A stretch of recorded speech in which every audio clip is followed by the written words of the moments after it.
చెప్పే అవకాశం వచ్చిన పక్క ఉన్న సహకారం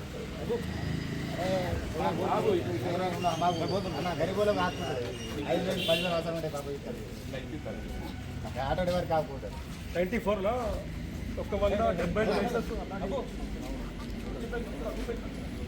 ఇంతవరకు ఏ నాయకుడు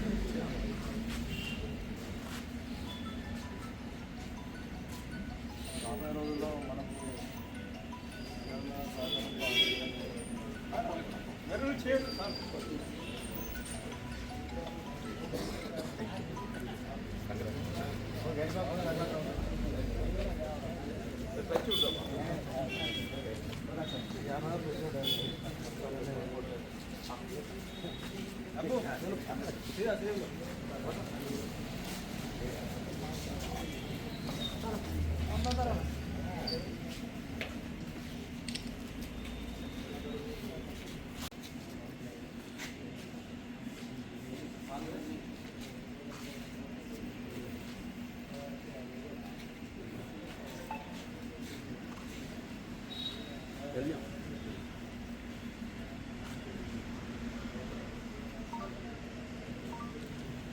జగిత్యాల సంఘ అధ్యక్షులు దేవర శ్రీనివాస్ పెద్దలు మాజీ మంత్రులు జీవనన్నకి వెళ్ళడం జరిగింది.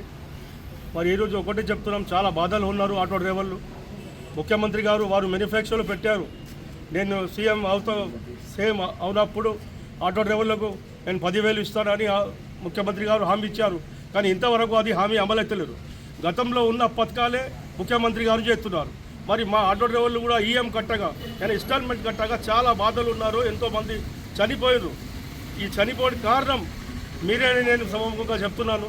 తత్తరం మీరు ఈ ఆటో డ్రైవర్లకు ఒక సంవత్సరానికి 10,000 కాకపోతే ఇన్సూరెన్స్ ఫిట్నెస్ అయినా క్లియర్ చెప్పింది ఉచితంగా. మీరు రవాణా శాఖ మంత్రికి చెప్పి ప్రతి ఆటో డ్రైవర్కి ఉచితంగా ఫిట్నెస్ ఇన్సూరెన్స్ చేస్తే చాలా మంచిది. ఆటో డ్రైవర్లు కూడా హ్యాపీగా ఉంటారు. మీ యొక్క ఇది కోరుతున్నాం. మరి సమయం ఈరోజు ఇచ్చిన నాకు దేవర శ్రీనివాస్కి, పెద్దల జీవనన్న గారికి కృతజ్ఞతలు చెప్తున్నాను. Thank you. ఈరోజు జిల్లా ఆటో సంక్షేమ సంఘం అధ్యక్షునిగా నన్ను అత్యధిక మెజార్టీతో గెలిపించినటువంటి నా తోటి కార్మిక సోదరులందరికీ శుభాభివందనాలు. మరియు ఈరోజు చెప్పాలంటే ఆటో కార్మికుడు స్వయం ఉపాధి, సొంతగా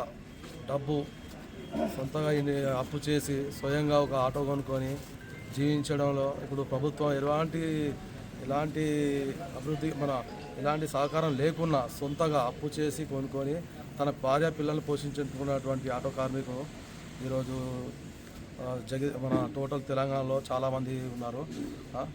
మరి చెప్పాలంటే ఆటో కార్మికునికి ఎలాంటి ఉపాధి అనేది ప్రభుత్వం నుంచి అందలేకపోతుంది. మరి అంతేకాకుండా ఇప్పుడు ఉచిత బస్సు పెట్టారు సార్, మనకు చాలా బాగుంది, మా పిల్లలు కూడా వెళ్తున్నారు.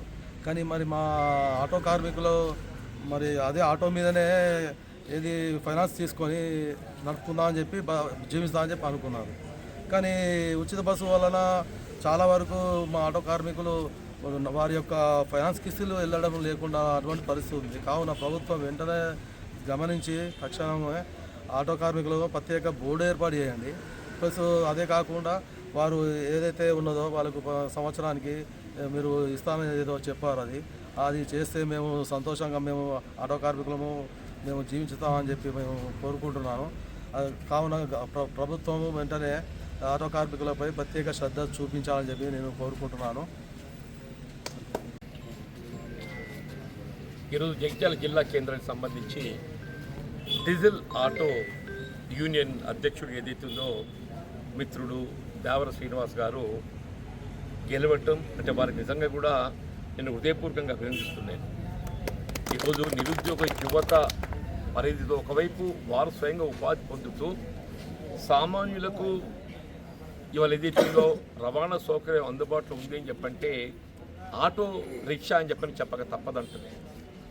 అది పట్టణానికి సంబంధించి ఒక ప్రాంతానికి ఇంకో ప్రాంతమే కానీ పరిసర గ్రామాల్లో ఏదైతుందో అక్కడ నుండి వీళ్ళ పట్టణానికి ప్రయాణికుల సౌకర్యం కల్పించడేమో కానీ మరి నిజంగా ఒకవేళ ఆటో రిక్షాలే గట్ట అది డీజిల్ ఆటో కానీ పెట్రోల్ ఆటో కానీ ఇది గట్ట అందుబాటులో లేకుండా ఉన్నట్టయితే అసలు ఏ రవాణా సౌకర్యం కూడా ఇవాళ దీన్ని కాంపెన్సేట్ చేసేటువంటి అవకాశం లేకుండా చెప్పండి.